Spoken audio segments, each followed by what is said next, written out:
Voilà 100 ans que la famille Labbé pose ses valises à la Chartre-sur-le-Loir. 100 ans de travail passionné au service de l'histoire des objets.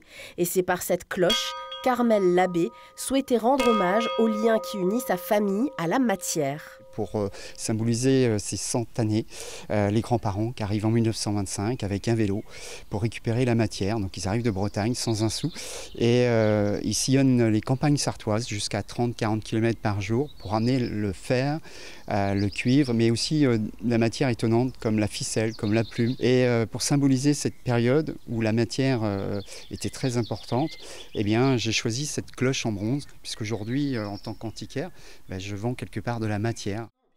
En 1935, une autre famille bretonne, les Joly-Le-Mercier, vend son magasin aux grands-parents d'Armel, Prosper et Marie-Rose Labbé.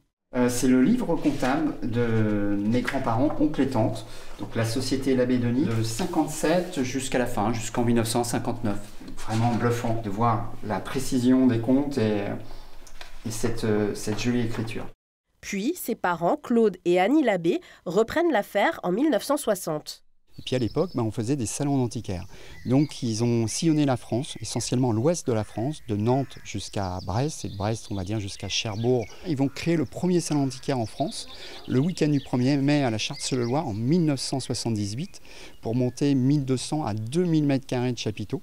Les premiers jalons de ce qui deviendra le village des antiquaires dans l'Ouest.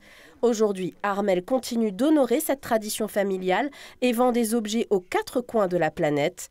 Toujours un pied bien ancré dans le village de la Chartre-sur-le-Loir, où la saga Labbé a commencé.